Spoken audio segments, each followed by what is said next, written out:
Hermanos, tengan todos muy buenas noches. Nos reencontramos otra vez a este tiempo de poder reunirnos como iglesia desde nuestras casas. Y todavía estamos en este periodo, aún cuando todavía la pandemia continúa, la cuarentena, por así decirlo, nos tiene en casa y haciendo algunas actividades todavía como iglesia desde estos medios y damos gracias a Dios porque todavía nos podemos congregar y estudiar la palabra de Dios. Hoy día vamos a compartir enfrentando la oposición.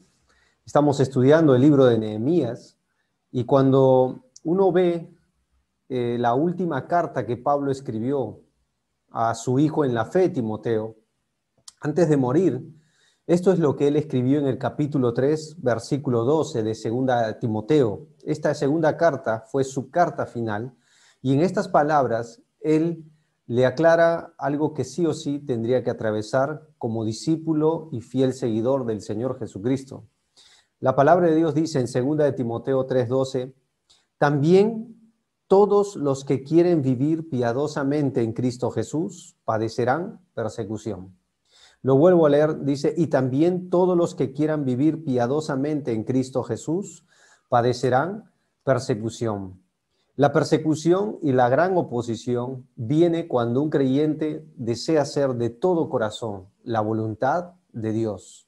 Abramos nuestras Biblias entonces y nuestros corazones al libro de Nehemías, capítulo 4, mientras te comparto la pantalla para el estudio de esta noche. Nehemías, capítulo 4. Y vamos a observar desde el capítulo 2, 4 y también el capítulo 6 detalles de las características de este tema con respecto a la oposición. Ahí tienes el tema en tu pantalla, estos capítulos que vamos a considerar en esta noche. Y vamos a describir rápidamente un poquito el contexto de lo que hemos estado estudiando como iglesia. Hemos observado, hermanos, que Nehemías ya había llegado a Jerusalén, favorecido por la buena mano de Dios que estudiamos el jueves pasado. Vimos la importancia de poder tener a Dios de nuestro lado, a Dios de nuestro favor, involucrarnos en la obra de Dios para poder hacer la voluntad de Dios bajo la presencia del Dios de los cielos, a quien Nehemías había orado 4 meses. Y él es así que cuando entrega su vida va a aceptar justamente el desafío de ir y reconstruir lo que por más de 100 años ya estaba deteriorado, los muros y los pórticos que la Biblia describe estaban quemados, el pueblo estaba en oprobio, en gran mal y afrenta. Es interesante ver que el trabajo no solo era reconstruir algo que estaba deteriorado físicamente, sino tenía que enfrentar un pueblo, el pueblo judío, el pueblo hebreo, que ahora había adoptado las costumbres de las naciones que le rodeaban, incluso que vivían en medio de ellas. Ahora tenían que cambiar su manera de ver, ahora tenían que volver a la prioridad de la relación con el Dios de los cielos. Ahora tenían que enfrentar el futuro para incluso observando el pasado para no volver a repetirlo. No era simplemente ir y levantar los muros, sino que ir y cambiar a través de la ley de Dios la mentalidad de toda una nación que había sido entregada en el cautiverio y muchos de ellos probablemente ya habían fallecido. Y ahora una nueva generación que muy probable no habían visto las primeras cosas, tanto de la ciudad como del templo de Jerusalén. Así que cuando vemos en esta noche, es ahí en que en ese contexto observamos a Nehemías asumir el gran reto y desafío de Dios para su vida al ir a la ciudad de Jerusalén y encontrar toda esta novedad. Vemos a manera de pregunta el desarrollo en esta noche de este tema de la oposición. Primera pregunta para desarrollarla, ¿cuándo viene la oposición? Esa es la pregunta que tendríamos que hacernos. ¿Cuándo la oposición ataca? ¿Cuándo se pone en marcha la oposición? Bueno, la Biblia enseña muy claramente cuando Dios puso el deseo. Si me siguen con la mirada, Nehemías capítulo 2, observen conmigo, por favor, el versículo 4. Dice el texto, y me dijo el rey, es un texto que hemos estudiado ya, ¿qué cosa pides? Entonces, dice el texto ahí, oré al Dios de los cielos. Y ahí viene el deseo de Nehemías y la convicción. Y dije al rey, si le place al rey, tu siervo ha hallado gracia delante de ti, envíame a Judá, la ciudad de los sepulcros de mis padres, y la reedificaré. Ese era el deseo de Nehemías. Luego viene todo lo demás para cumplir ese deseo. Pero si tú observas Nehemías capítulo 2, el versículo 9, dice el texto que cuando llega a Jerusalén, esto es lo que Nehemías hace. Luego vine a los gobernadores del otro lado del río, le di las cartas del rey, y el rey envió conmigo capitanes del ejército y gente de a caballo. Saltemos por favor al versículo 11. Llegué pues a Jerusalén y después de estar allí 3 días, mira el texto, me levanté de noche, yo y unos pocos varones conmigo, y no declaré, por favor subraye esa expresión, no declaré a hombre alguno lo que Dios había puesto en mi corazón que hiciese en Jerusalén, ni había cabalgadura conmigo, excepto la única en que yo cabalgaba. Aquí vemos que Nehemías todavía no comparte el deseo que Dios puso esos 4 meses después de oír la terrible noticia de la condición de la ciudad de Jerusalén. Y hermanos, yo puse acá los textos para poder ayudarnos con el tiempo, y dice el texto de Nehemías, me levanté de noche, yo y unos pocos varones conmigo. Y mira el texto, no declaré a hombre alguno lo que Dios había puesto en mi corazón. Pero cuando tú vas al versículo 18, que tienes ahí en tu pantalla, Nehemías dice lo siguiente, entonces les declaré, después de toda una observación cautelosa y con la guía y dirección de Dios, es ahí donde Nehemías comparte recién el deseo que Dios había puesto en el corazón de él. Dice el texto, entonces les declaré cómo la buena mano de mi Dios había sido buena sobre mí, y asimismo las palabras que el rey me había dicho. Es decir, que entre lo que Dios puso y él reservó, hubo un momento donde él expondría justamente el deseo de su corazón. Ahora, hermanos, quiero aclararles algo, porque la Biblia habla mucho del deseo, pero es ahí donde muchas veces la oposición va a atacar. Por ejemplo, el Salmo 24 es una oración tremenda, un salmo que nos gusta a mi familia para poder dedicarlo incluso, hermanos, cuando dice, por ejemplo, Jehová te oiga en el día del conflicto, el Dios o el nombre del Dios de Jacob te defienda. Dice, cumple el deseo de tu corazón y todo tu consejo incluso. Salmos 37, un pasaje muy conocido. ¿Se acuerdan cuál es? Deleítate a sí mismo en Jehová y él concederá, ¿qué concederá? El deseo o los deseos de tu corazón. No hay nada malo en los deseos. El rey David tuvo el gran deseo de poder levantar el templo, de lo que luego Salomón haría, porque Dios intervendría y le diría a David que él no lo haría, porque había derramado mucha sangre de guerra. Así que no hay ningún problema con los deseos. Cuando tú ves en el Nuevo Testamento, Pablo nos dice que tenía el deseo continuo de ir, por ejemplo, a Roma, a exponer el Evangelio. También tenía el deseo de ir a ver a los tesalonicenses, y ahí rápidamente te dice en el capítulo 2 que Satanás le estorbó. Pero acá Nehemías tenía el deseo. La palabra no declaré o declarar, que aparece 2 veces en ambos textos, es la palabra hebrea nagat, que significa manifestar, anunciar firmemente, contar convincentemente. Es decir, que todavía él esperó la oportunidad para poder contarlo. Y esta palabra es la que nos enseña que él fue cauteloso, sabio, pero también fue muy astuto. Así que cuando Dios puso el deseo en su corazón, es ahí donde los enemigos van a atacar. Porque el capítulo 2, versículo 10, dice el texto, pero oyéndolo ¿quién? Sanbalat, horonita, y Tobías el siervo amonita. Mira el texto, les disgustó, pero en extremo. Dice ahí que viniese alguno para procurar el bien de los hijos de Israel. Y con esto aclaramos en qué consistía el deseo que Dios puso en el corazón de Nehemías. No era sino reparar los pórticos y levantar otra vez los muros destruidos por, claro, el pasado, ese pasado oscuro que tenía la nación. Pero esto les disgustó a Sanbalat y a Tobías, que por el momento eran 2, después van a ir sumándose los enemigos. Y dice el texto que les disgustó en extremo. Esto era el bien de Jerusalén. Y ahora, hermanos, cuando uno ve el Salmos, esto es lo que dice este Salmo muy especial, 122, algunos versículos que yo puse, porque justamente habla de buscar el deseo de Dios. Y el deseo de Dios estaba en la paz y reconstruir y bendecir a Jerusalén, donde su nombre habitaba. Dice, nuestros pies estuvieron dentro de tus puertas, oh Jerusalén. Jerusalén que se ha edificado como una ciudad que está bien unida entre sí. Mira el texto, pedid por la paz de Jerusalén. Ahí sí que en este Salmos ya te habla de los pórticos. Después dice el texto, sea la paz dentro de ¿dónde? De tus muros, de lo que estaba destruido. Y el descanso dentro de tus palacios, por amor de mis hermanos y mis compañeros, diré yo, la paz sea contigo, por amor a la casa de Jehová nuestro Dios, buscaré que tu bien. Así que el deseo del corazón de Nehemías no estaba distante del deseo de Dios, porque este es un salmo para hablar justamente de la ciudad y el deseo que Dios tenía para la paz de esa ciudad, sus muros, sus pórticos y buscar el bien de los que habitaban. Este salmo es muy interesante porque tú y yo lo usamos muchas veces para ir a la iglesia.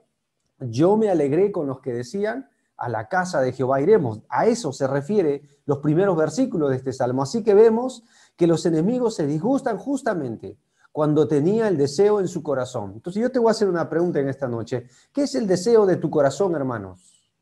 Tal vez algunos que me escuchan tienen todo el deseo, como lo bien tuve yo hace muchos años, siendo o habiendo sido el primer cristiano en mi hogar, el deseo de que mis familiares, mis padres, mis tíos, mis hermanos, mis primos, mi abuela, y aún hasta el día de hoy oramos por la salvación de mi abuelo, nuestro deseo y mi deseo en un principio era que ellos conozcan la verdad de Dios y que sus vidas que estaban deterioradas como los muros de Jerusalén sean reconstruidos, restaurados por el Espíritu de Dios, por medio del Evangelio del Hijo de Dios. Ese fue mi deseo y yo creo que ese era el deseo de Dios. Entonces preguntémonos en esta noche, ¿qué es el deseo que Dios está poniendo en tu corazón? Alguno de ustedes tal vez tenga el deseo de alcanzar a otros familiares que aún todavía siguen rechazando y posponiendo la salvación del Salvador. Algunos de ustedes tienen por años el deseo de poder meterse más de lleno en la obra de Dios. Y algunos hasta se preguntan cuándo será el momento donde yo pueda entregar mucho más para Dios, claro, por causa de lo que Él les entregó por mí. Que Dios alimente ese deseo en su corazón. Algunos tienen el deseo de encaminar a sus hijos para que sean buenos siervos y un día hombres y mujeres que Dios levante para que sean los que continuarán la obra en nuestra iglesia. Y ese es el deseo, creo, de Dios, de que nosotros apuntemos a nuestra siguiente generación.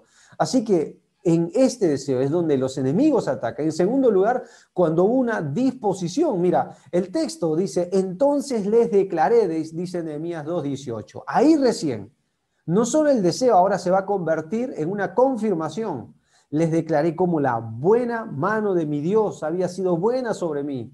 Y asimismo las palabras que el rey me había dicho. Y dijeron, mira el texto, levantémonos y edifiquemos. Y así esforzaron sus manos para bien.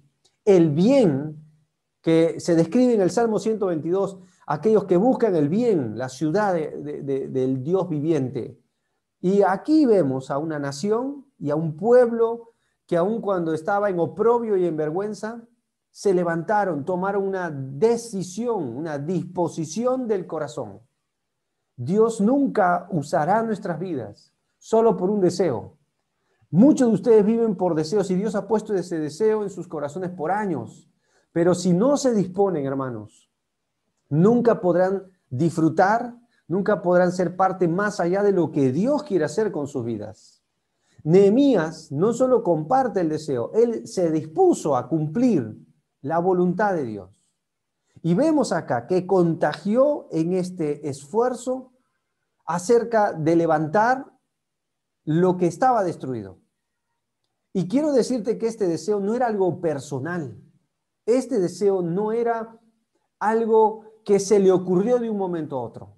Este deseo está en la palabra de Dios desde antes, porque cuando tú lees el capítulo 3, el versículo 1, cuando van a disponerse a ejecutar este deseo, dice el texto, entonces se levantó el sumo sacerdote Eliasib con sus hermanos los sacerdotes y edificaron, mira el texto por favor, la puerta de las ovejas, y ellos arreglaron y levantaron sus puertas hasta la torre de Amea y edificaron hasta la torre de Hananel. Pero el libro de Jeremías, capítulo 31, versículo 38, antes de que fueran al cautiverio, Dios ya había hablado para vislumbrar una esperanza a la nación, de justamente reparar específicamente desde la torre de Hananel. Miren el versículo de Jeremías. He aquí, vienen días, dice Jehová, en que la ciudad será reedificada a Jehová. ¿Desde dónde? Desde la torre de Hananel hasta la puerta del ángulo, perdón, Hananel. ¿Observaron cómo es muy precisa la escritura? Y aquí en este versículo podemos concatenar y ver en ambos textos que justamente era la voluntad de Dios que reedifiquen comenzando desde esa torre. Así que vemos acá esa disposición estaba centrada en la voluntad de Dios, no en algo personal. La voluntad de Dios estaba centrada justamente en la ejecución de hacer precisamente lo que Dios dijo y que había establecido mucho antes. Así que aquí vemos justamente que en este contexto también hay oposición. ¿Cómo lo sabemos? Mira, hermano, justo en este contexto, el enemigo va a atacar, porque justo ahí, el capítulo 2, versículo 19, pero cuando lo oyeron Sanbalat, Horonita y Tobías el siervo amonita y Gesem el árabe, ahora son tres, hicieron escarnio de nosotros, nos despreciaron. Justo ahí, previo, a puertas de comenzar esa disposición a ser una realidad, se presentan los enemigos. Así que muchas veces cuando hay el deseo, cuando hay la disposición, pero cuando una determinación. Mira el texto. Cuando yo, Sanbalat, que nosotros edificábamos el muro, ahora está la acción, se enojó y se enfureció en gran manera. Más adelante dice, pero aconteció que oyendo Sanbalat, Tobías y los árabes, y ahora otros más, los amonitas y los de Asdod, que los muros de Jerusalén ya no había una intención, ahora había una ejecución, eran reparados. Comenzaron a ser cerrados, se encolerizaron mucho. Mira ese texto en el versículo 15, y cuando oyeron nuestros enemigos que lo habíamos entendido y que Dios había desbaratado el consejo de ellos, nos volvimos todos al mudo y cada uno ¿a dónde? A su tarea. Había una determinación de corazón de hacer lo que Dios había llamado a hacer. Y hermanos, los enemigos se ponen en marcha cuando usted determina hacer la voluntad de Dios. Mire, nosotros hemos estudiado la iglesia de Apocalipsis, las 7 iglesias. Solo hay una iglesia en donde no se menciona al gran opositor, al diablo. ¿Saben dónde? En la iglesia de la Odisea. Tú obsérvalo y no vas a encontrar. Todas las demás 6 iglesias anteriores se le menciona al diablo atacando y oponiéndose, tratando de justamente soslayar la fe de los cristianos. Pero en la iglesia de la Odisea no. Y uno se pregunta por qué. Porque no estaban haciendo la voluntad de Dios. Era una iglesia muy mundana, era una iglesia bajo los intereses del mundo, temporales, y no los de Dios. Pero dispóngase usted, como Nehemías, y este pueblo, en el deseo que Dios ponga en su corazón, y disponga usted y determine hacer la voluntad de Dios, y pronto comenzará la oposición. Pronto comenzará la oposición. Ahora, hermanos, esto es lo que dijo Carlos Spurgeon. En cuanto empezamos a trabajar para Dios, nos topamos con un gran poder que obra contra nosotros. Si encontramos oposición, observa el texto, considerémoslo una buena señal. ¿Por qué no hubo oposición en la iglesia de la Odisea? Porque no estaban haciendo la obra de Dios, estaban haciendo la obra del mundo. Pero cuando usted se dispone a hacer la obra de Dios, encontrará lo que Nehemías y el pueblo de Jerusalén encontraron rápidamente: oposición. Por eso comencé leyéndote lo que Pablo dice a Timoteo: también todos los que quieran vivir piadosamente en Cristo Jesús, los que anhelamos hacer la voluntad de Dios, padeceremos persecución. La oposición se puso en marcha cuando Nehemías declaró, habló, compartió su fe. Y yo quiero desafiarte algo en esta noche. Comparta su fe, pero espere oposición. Si usted quiere pasar la vida tranquilo, en muy buena comodidad, deje de hablar de Jesús. Pero si usted quiere ser un fiel cristiano y comparte su fe a aquellos que todavía no han creído en Jesucristo, espere oposición. Eso es el patrón común del enemigo, en este caso del diablo.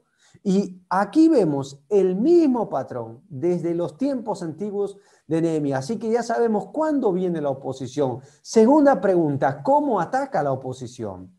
Bueno, estudiemos un poquito la manera en que ellos trataron de atacar. En primer lugar, toma forma de odio. Sí, toma forma de odio. Si tú ves el texto, dice, pero oyéndolo Sanballat horonita y Tobías el siervo amonita. Mira el texto, les disgustó como en extremo. ¿Lo vieron ahí? Pero dice ahí en extremo.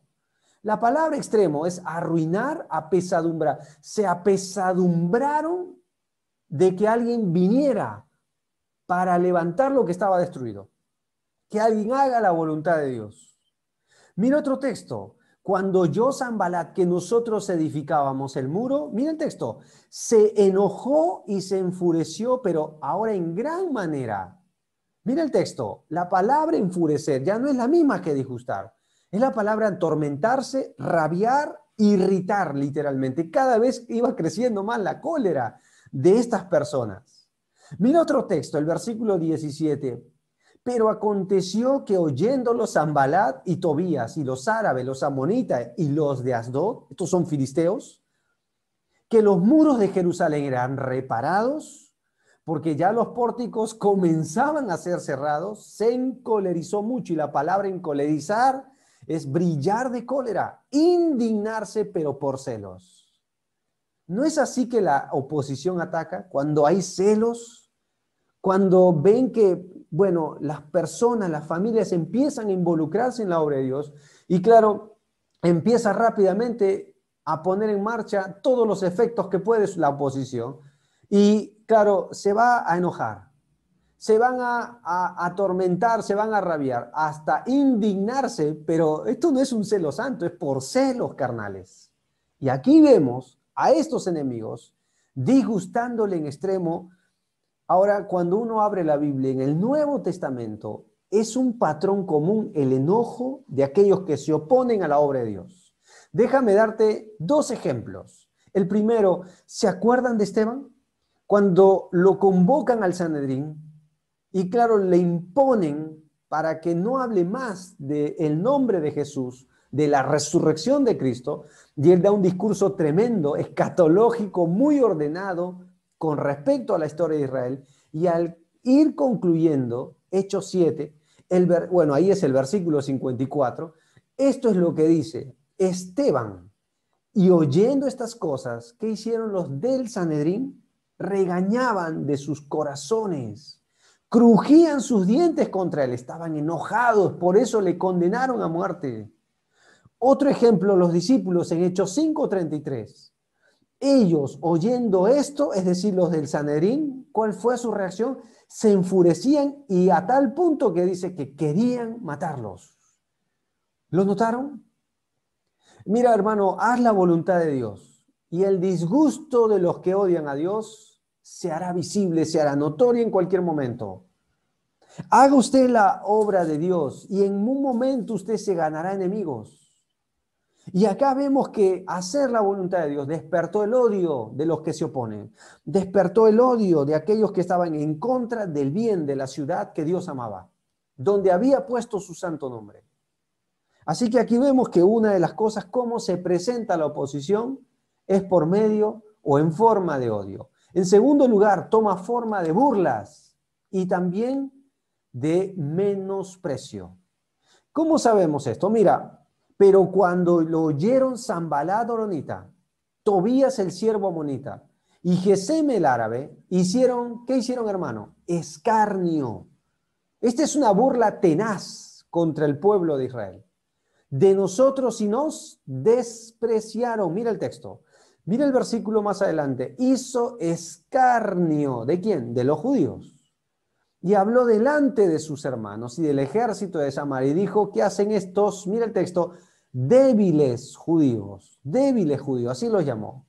¿Cómo se presentó ahora la oposición? No solo con una ira y enojo, no solo con bronca, como decimos, sino ahora se presenta de esta manera, con burla, con menosprecio, con la idea acá es reírse. Y esto no era una payasada, hermano. Esto era, mira, hermano, la verdad, estas carcajadas del corazón que salen de los enemigos, este escarnio, este desprecio, estas burlas, ocultaban algo más. Ocultaban su envidia, su cólera, su odio contra la nación de Israel, contra los que edificaban. Mira, hay ejemplos en la Biblia donde esto se repite. Déjame darte algunos ejemplos. Mira, hermano, ustedes se acuerdan de esta imagen que tienen ahí. David y Goliat. Cuando David va simplemente a ver la batalla, bueno, en realidad fue a entregar comida a sus hermanos que estaban en la batalla. Él preguntó, ¿qué harán al hombre que quite el oprobio de Israel? Justamente Goliat, porque afrentaba a la nación y al Dios de los cielos. Y cuando oye esto, David les disgustó. Y ahí estaban sus hermanos. Y sus hermanos malentendieron para qué había ido a la guerra. Cuando él se presenta delante de Saúl, Saúl lo tuvo en poco a David. Es más, lo comparó con Goliat porque era un hombre de guerra desde su juventud y David no. Se equivocó porque David también era un guerrero. Esa fue una de sus descripciones. Y es más, cuando se va a enfrentar a Goliat, literalmente Goliat lo menospreció. Hasta el punto que soy yo, le dijo, que has venido con palos a mí, soy un perro. Pero se empezó a burlar de él, lo tuvo en poco. Pero ese menosprecio, esa burla, escondía en el corazón de Goliat un orgullo. Y David le hizo frente en el nombre de Dios. Sabemos cuál es el desenlace de esta historia, ¿cierto? Así que aquí vemos la oposición. De la misma manera que se opusieron Tobías, Gesem, los de Asdod y los amonitas. Otro ejemplo que yo te podría citar, cuando el Señor Jesús estaba crucificado, según el libro de Mateo, Marcos, incluso Lucas, describe muy bien que sus enemigos, el Sanedrín, los religiosos judíos, en lugar de conmoverse por el espectáculo que lo describe muy bien el libro de Lucas, así lo describe viendo el espectáculo, en lugar de eso, ¿sabes lo que hicieron? Se burlaban, lo desafiaban, incluso insolentemente le hablaban, se encomendó a Dios, líbrele, se burlaban. Otros meneaban la cabeza, claro, haciendo señas corporales, como dice Proverbios, ¿no? Incluso otros dijeron, bueno, a Elías llama a ver si viene a librarle. Salvó a otros y a sí mismo no se puede salvar. Se opusieron, mira, yo vi, cuando tú lees esas partes, usted puede ver, no solo yo, usted puede ver en la Biblia el actuar del diablo ahí. Usted puede ver el actual de la oposición para que Jesús no complete la voluntad de Dios. Lo mismo pasó con Nehemías. Y así que aquí vemos que la oposición toma forma de odio, toma forma de burla y menosprecio, también toma forma de violencia. Claro, porque cuando tú ves capítulo 4, versículo 11, como ya no podían y no se desanimaron, aunque en un principio sí, pero continuaron en la tarea, dice el texto, nuestros enemigos dijeron, no sepan ni vean hasta que, mira el texto, entremos en medio de ellos y los matemos. Ahí está, violencia. Y hagamos cesar la obra. Este es el propósito del diablo. Este es el propósito y, claro, de todo aquel que se opone a la obra de Dios. Hacer cesar la obra. Y yo creo que esto es lo que quiere la oposición contra las cosas de Dios en nuestra iglesia, contra su familia, contra su vida, contra su devoción, contra el cristianismo hoy. Hacer cesar la obra. Y aquí vemos que ellos van a actuar, ya que no podían por el odio, por las burlas, ahora van a tratar de hacerlo por medio de la fuerza, por la violencia. Ahora, hermanos, la historia del cristianismo está plagada de hombres y mujeres que fueron torturados violentamente. Es más, fueron ejecutados, quemados, hombres y mujeres que ofrendaron su vida hasta la misma muerte. Según la tradición, Mateo fue ejecutado en una ciudad distante de Etiopía. Mateo, Leví, el que había sido publicano.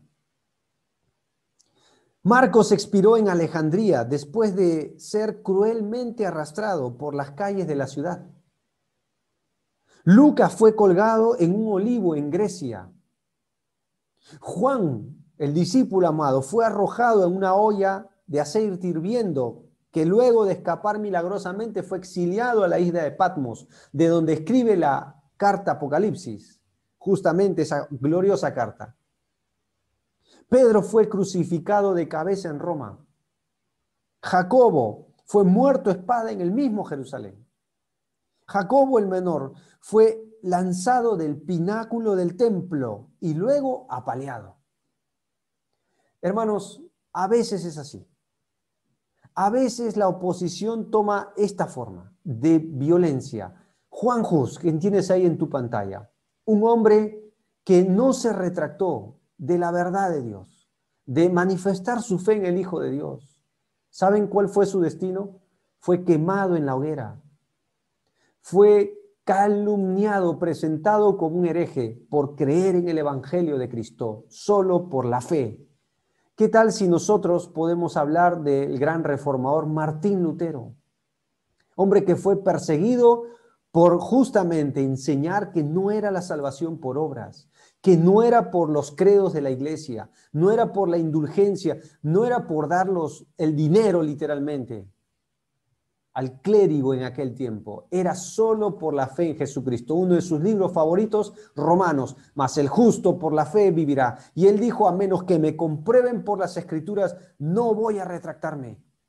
Hombres que entregaron su vida por amor al Señor, pero que fueron violentamente tratados.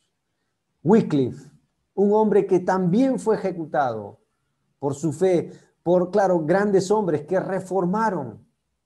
Y Dios los usó en sus tiempos, pero claro, tuvieron que exponer su vida. Podría citarte muchos más de hombres y mujeres que padecieron. Lea el libro de Hebreos en el desenlace del capítulo 11. La galería de fe acaba con hombres que fueron aserrados, torturados. El mundo no era digno, pero Dios no se avergonzó de ser Dios de ellos. Y ahí estaba la clave. Hombres fieles, a pesar de la gran oposición que enfrentaron.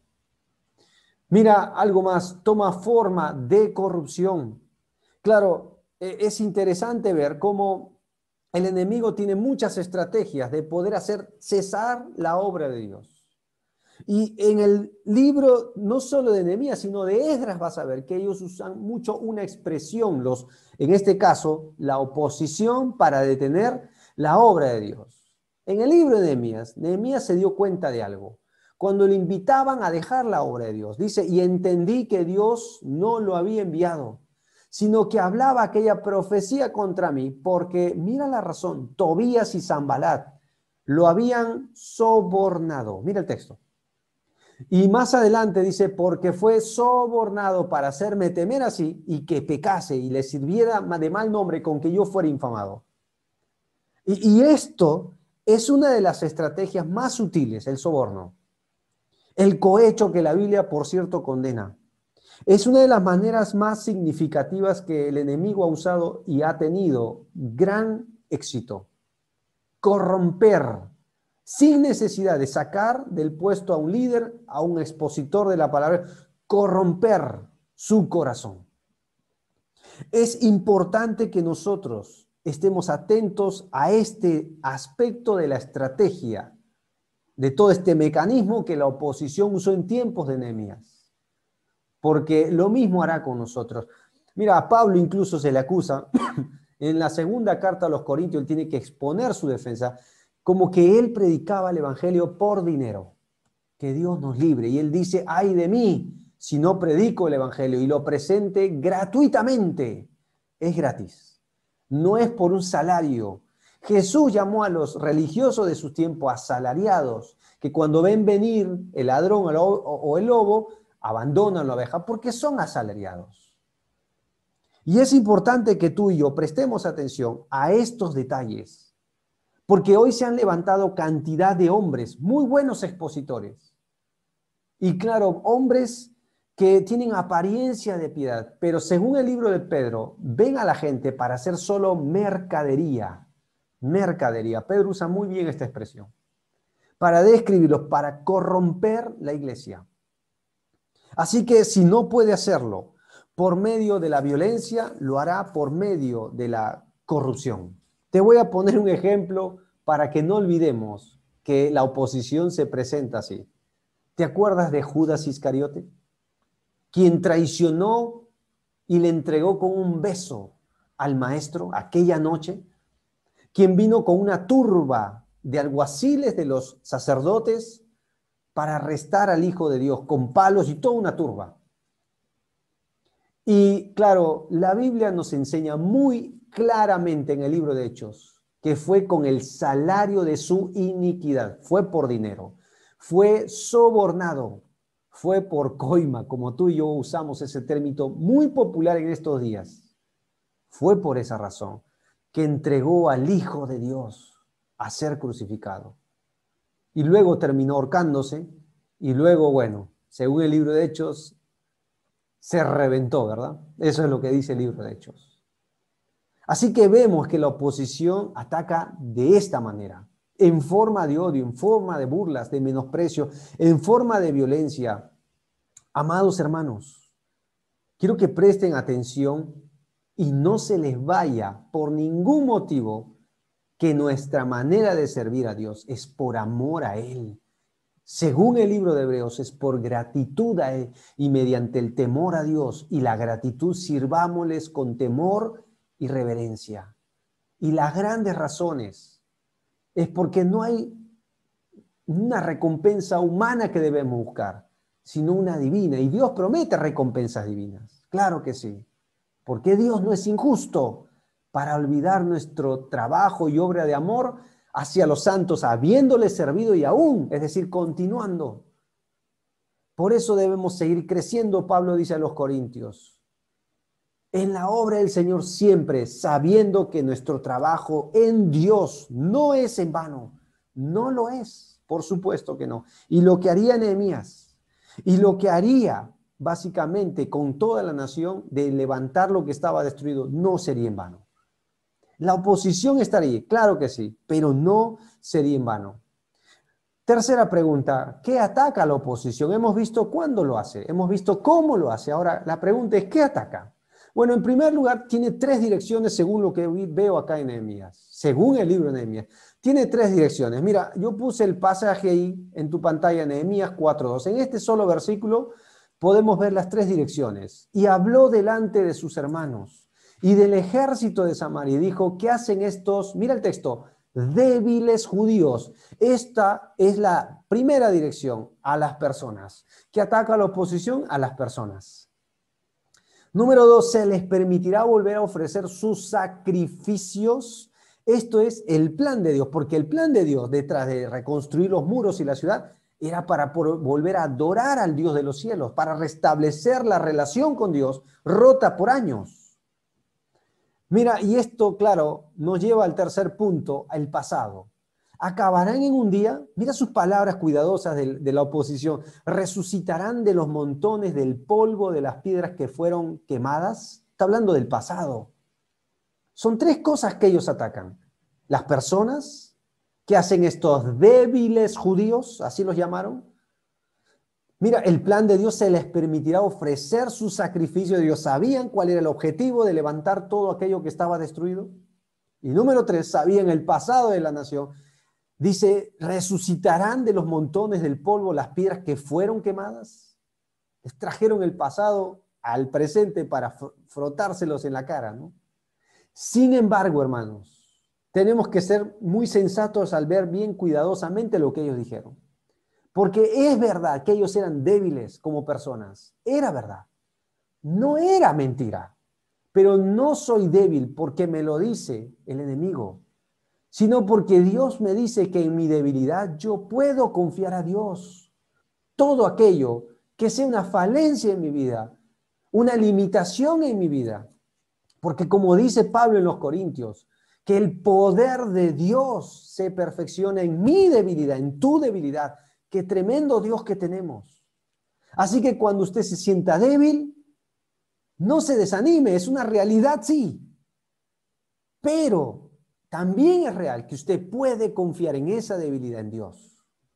Por eso, hay algunos salmos que puse acá que pueden alentar nuestro corazón. Dios es el que me ciñe de poder. Dios lo hace. Y quien hace perfecto mi camino. Salmos 18:32, pero es de Dios el poder. Salmos 29:11, Jehová dará poder a su pueblo. Jehová bendecirá a su pueblo con paz, pero Jehová dará poder. Mira el texto del siguiente Salmos. Temible eres, oh Dios, desde tus santuarios, el Dios de Israel. ¿Qué va a ser el Dios de Israel? Él da fuerza y mira algo más, vigor a su pueblo. Bendito sea. Él da fuerza, Él da vigor. Salmo 147:10 dice que Dios no se deleite en la fuerza del caballo ni en la agilidad del hombre, sino en los que esperamos en Él. Y si usted está cansado y es débil, acéptelo. Sí, somos débiles. Pablo incluso dice en el libro de Corintios que incluso por estas debilidades físicas no desmayamos teniendo este ministerio. ¿Por qué? Porque cuando soy débil, somos fuertes. Ya no dependemos de nosotros mismos, no nos sostenemos por nuestra propia fuerza, dependemos del poder de Dios. Y aunque, claro, el enemigo usa esta verdad para atacar al pueblo, estos débiles judíos, era verdad, pero no porque lo decían ellos, sino porque en esa debilidad Dios obraría, Dios ejecutaría su propósito en medio de esta oposición, porque cuando somos débiles, entonces somos fuertes. No olvide esto, hermano. Alguno dirá, pero hermano, ¿cómo hago? No puedo, no puedo, no puedo. Todo lo puedo en Cristo, porque Él me da las fuerzas. Claro, en nuestra versión dice, Él me fortalece. En otra versión dice, porque Él es el que me da las fuerzas. ¿Está usted cansado? ¿Se siente débil y piensa que esto es algo que la oposición usa para que usted se sienta menospreciado, sin valor? Mire, hermano, prepárese y entregue su corazón al Señor en lo que Dios quiere hacer a través de usted. Se lo he repetido muchas veces. Cuanto más Dios ha hecho en mi vida y a través de mi vida, es cuanto más débil me he sentido. Esa es la verdad. Es cuanto más frágil he reconocido que soy, cuanto más vulnerable me he visto. Entonces me ha llevado a depender totalmente de Dios. A veces Dios permite oposición para llevarnos a una rendición total, porque Él es soberano. Y eso es lo que Dios quería hacer a través de su pueblo. No se desanime. La próxima semana, si Dios no viene antes, trataremos justo el problema del desánimo y que uno de sus problemas es justo la debilidad física. Pero Dios es el que me ciñe de poder. En el nombre de Dios haremos proezas. Y claro, hermano, tenemos un Dios que da vigor a su pueblo. ¿Por qué?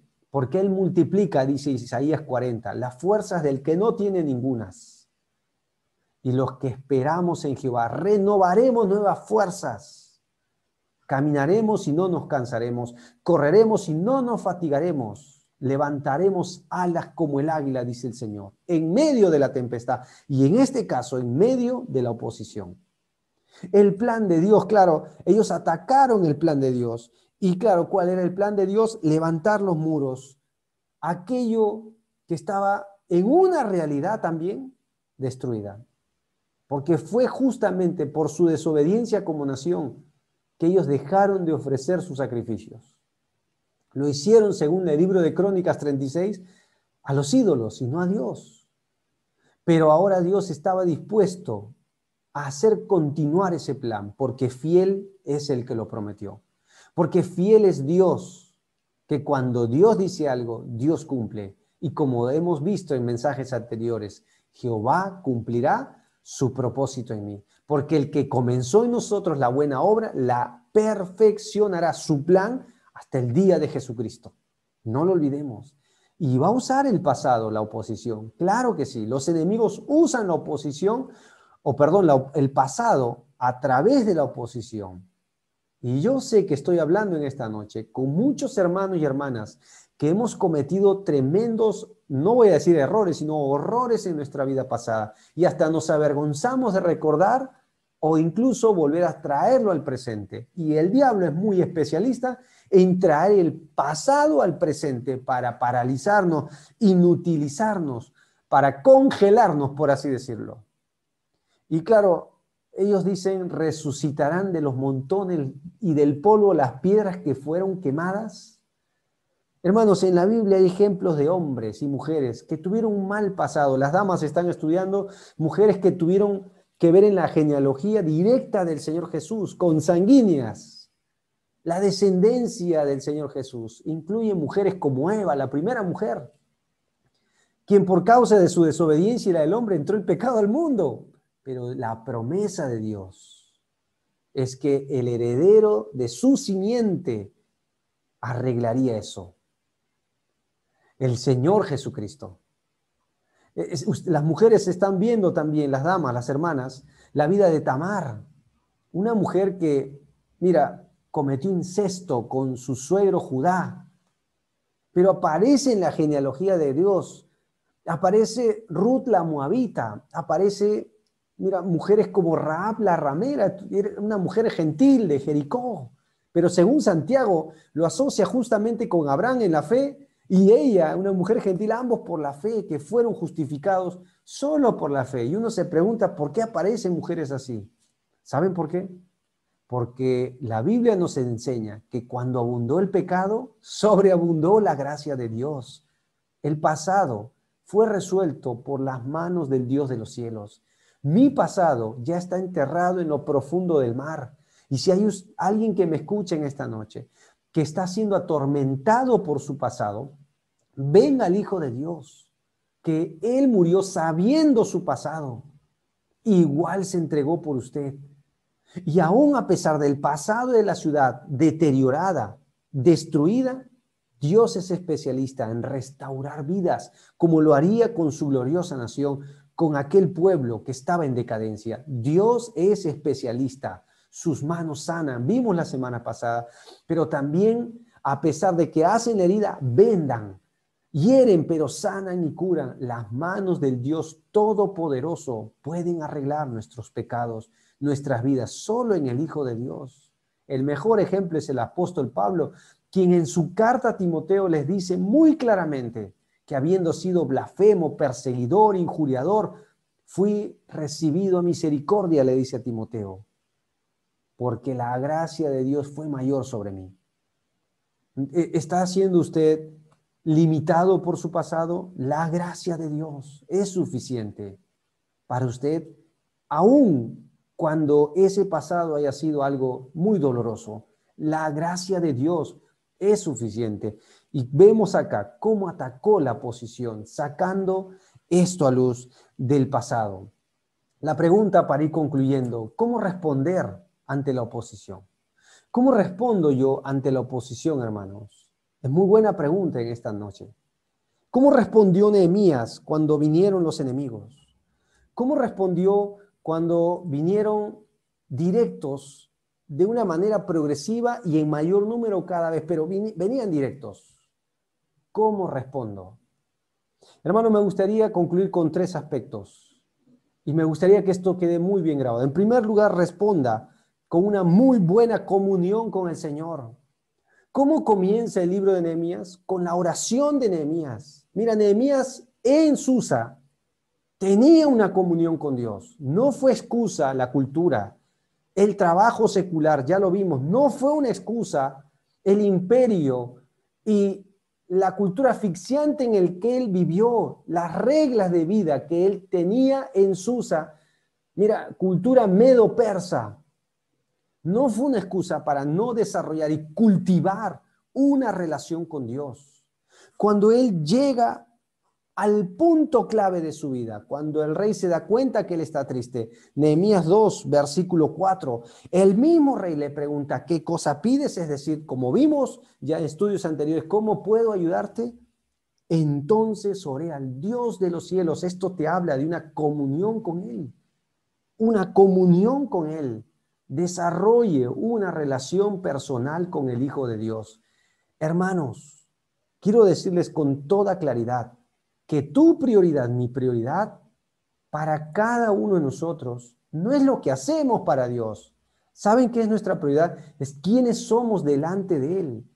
Cuando tú ves el libro de Marcos, si puedes buscar Marcos capítulo 3, Jesucristo cuando llama a los 12, La Biblia nos enseña con toda claridad, Marcos capítulo 3, el versículo 13, que Él sube al monte y llama así a los que Él quiso y vienen a Él. Está hablando de los apóstoles. Pero el versículo 14 de Marcos 3 te dice algo muy especial. Y estableció a 12 para que estuviesen con Él primero. Y dice el texto, y para enviarlos a predicar en el orden de Jesús, ¿qué estaba primero? Con Él, y luego enviarlos a predicar, pero primero con Él. Salmo 101:6 es un salmo que concuerda con este orden que Jesús desea para ti y para mí. Salmo 101:6 dice así: mis ojos, dice Dios, pondré en los fieles de la tierra, pero dice para que estén conmigo. Y el que ande en el camino de la perfección, este me servirá. ¿Qué está primero? Que estén conmigo y después que me sirvan. ¿Qué es primero? Su relación con Dios. No descuide en estos días su relación con Dios. No tire la toalla, no afloje, no suprima, no reemplace su relación con Dios. Es la manera de enfrentar la oposición.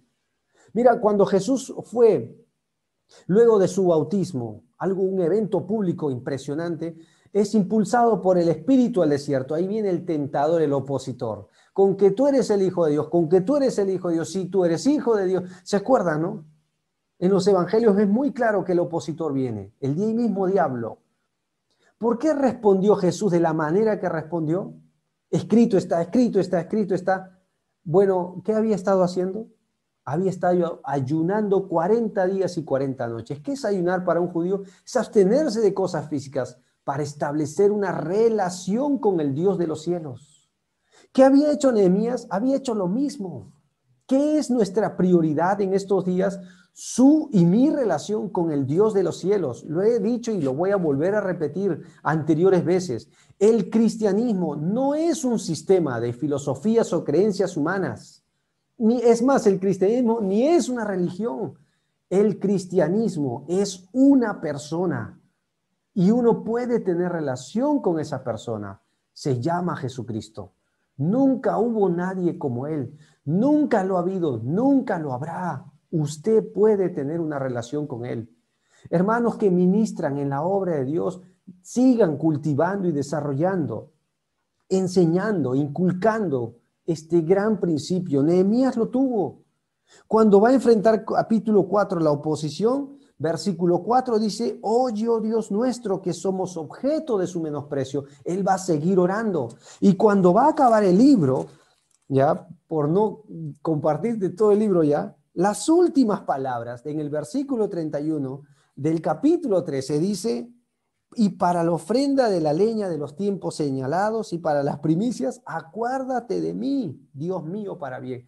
Mira, su relación con Dios fue algo que evidentemente fue la clave de su éxito. Fue la clave de su éxito. ¿No es lo que le dijo Dios a Josué? Nunca te apartes de este libro de la ley. De tu boca no debe apartarse. Medítalo día y de noche. ¿A qué se refiere? ¿Sé más ducho? ¿Sé más doctorado? ¿Sé más letrado? No, desarrolla una real relación con el Hijo de Dios. Esa es la clave.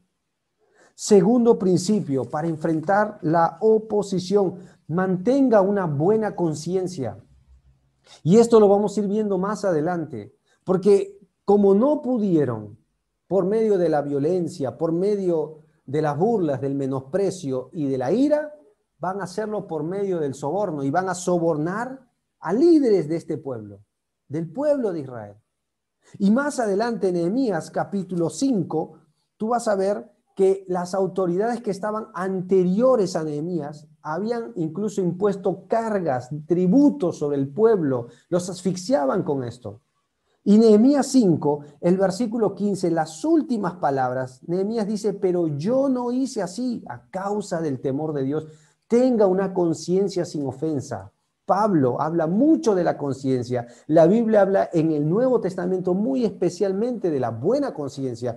Por ejemplo, Pablo le dice a Timoteo, En el libro de Hechos él va a decir que él procura tener una conciencia sin ofensa delante de Dios y de los hombres. En Hechos capítulo 23, en una de sus defensas, él va a presentar que él sirve con limpia conciencia a Dios. Pero cuando él aconseja a Timoteo, en la primera carta a Timoteo, si tú ves el capítulo 1, él justamente le va a hacer hincapié de algo que no debía dejar. Capítulo 1, versículo 5. Pues el propósito de este mandamiento es el amor nacido de corazón limpio y de buena conciencia y de fe no fingida. Más adelante le dice en el versículo 6, de las cuales cosas, desviándose algunos, es decir, la buena conciencia, el amor y la fe sincera, cuando una persona se desvía a eso, dice, se apartaron a vana palabrería, queriendo ser doctores de la ley, sin entender lo que hablan ni lo que afirman. Hay personas que tienen mucho acá, hay jóvenes que tienen mucho acá, hay personas, adultos que tienen mucho acá, pero no tienen una buena conciencia. De nada sirve, quieren ser doctores de la ley sin saber ni entender lo que hablan ni afirman. Más adelante, en el capítulo 1, versículo 19, le recalca esta verdad y le dice, manteniendo la fe y la buena conciencia, desechando la cual naufragaron en cuanto a la fe algunos. No solo una buena comunión con el Dios Todopoderoso, desarrolle y viva bajo una buena conciencia. Pablo dice a los corintios que este es el testimonio delante de Dios y de los hombres, que teniendo una buena conciencia, persuadimos a los hombres, predicaba con una buena conciencia. Pero en tercer lugar y último, compromiso. Compromiso. Nehemías capítulo 2, versículo 18 dice, entonces les declaré cómo la mano de mi Dios había sido buena sobre mí, y asimismo las palabras que el rey me había dicho, y dijeron, levantémonos, edifiquemos, y así esforzaron sus manos para la obra. Fue allí que vino la oposición. Pero en su respuesta en el versículo 20, el Dios de los cielos, Él nos prosperará, y nosotros sus siervos nos levantaremos y edificaremos. Más adelante, Nehemías capítulo 4, versículo 6, después de que viene otra vez la oposición, él dice, edificamos pues el muro y toda la muralla fue terminada hasta la mitad. Y después te dice la razón. ¿Cuál fue el significado de estos versículos? ¿Qué es lo resaltante? Compromiso. Compromiso. Para eso se comprometió Nehemías y el pueblo se comprometieron. No quiero desarrollar más este tema porque eso es lo que vamos a ir tratando más adelante. Creo, hermanos, con toda sinceridad, que estamos viviendo tiempos donde no desafiamos a la gente a un compromiso mayor, porque no queremos caer mal con los planes que tienen ellos. No queremos caer mal con amigos que conocemos, que quieren servir a medias al Señor. Y está bien, pero le voy a decir algo, no es lo mejor. Si hay algo que carece hoy la obra de Dios, y si hay algo que el Dios de los cielos espera, es compromiso. Y te voy a decir algo, la oposición, según hemos leído hoy, continuamente tenía un solo fin, detener la obra de Dios y corromper los ánimos. ¿Quieres decirte a ti mismo que es tiempo de abandonar? ¿Quieres decirle a otros que te rodean, a tus hijos, a tu esposa, que es tiempo de tirar la toalla? ¿Quieres un día que decirle al mismo Dios, Dios, me cansé de ti, de tu obra? ¿Es tiempo de abandonar? ¿Es tiempo de dejar la obra de Dios? No, no olvides tu compromiso. No olvides su compromiso.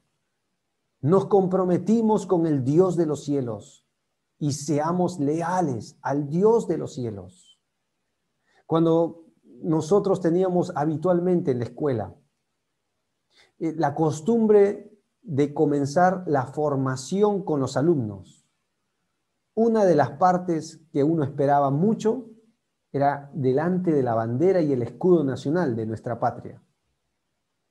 Y las solemnes palabras que brotaban de cada labio de cada alumno, ¿no? que decían, yo prometo fidelidad a la bandera peruana, ¿no?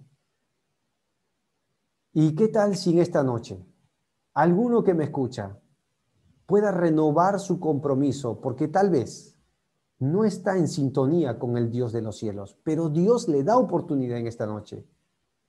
Porque tal vez se da cuenta que ese compromiso ha sido menguado, soslayado, disminuido de la sincera fidelidad a Cristo. ¿Qué tal si en esta noche podemos decirlo de todo corazón, con una conciencia buena delante de Dios? Yo prometo fidelidad al Dios de los cielos y a su verdad. Estos días hemos visto cambios en nuestro país. Algunas autoridades ni siquiera creen en Dios. Tú lo sabes, son ateos. Tal vez me meten problemas por decir esto. Pero ¿qué podemos esperar de nuestro gobierno siguiente si no hay en la conciencia de nuestro Creador? Si no hay el temor de Dios, ¿qué podemos esperar? Tal vez deberíamos dejar de discutir política. Tal vez deberíamos de dejar de pelear unos con otros para comprometernos de corazón al Dios de los cielos. Amigo que nos escuchas, fue el compromiso que Dios hizo con la humanidad desde que el hombre pecó y mucho antes que eso sucediera, de entregar la vida de su Hijo Jesucristo, quien se entregó a sí mismo hasta la muerte y muerte de cruz, por amor a usted, a mí, porque usted y yo estábamos sin Cristo, sin esperanza, sin Dios en este mundo. Pero Dios, que es rico en misericordia, hizo nacer al Hijo de Dios en el tiempo debido y lo hizo morir porque nos ama, porque era la única manera de que usted y yo seamos salvados de una condenación eterna, el mismo infierno. Sea que lo acepte o no, es verdad. Eso no quita ni disminuye la verdad de la palabra de Dios, pero hay otra verdad, que Cristo le ama. Y si usted cree en el Hijo de Dios, usted es salvo, ya no es condenado. Entréguele su vida a Jesucristo. Por la fe, es algo personal.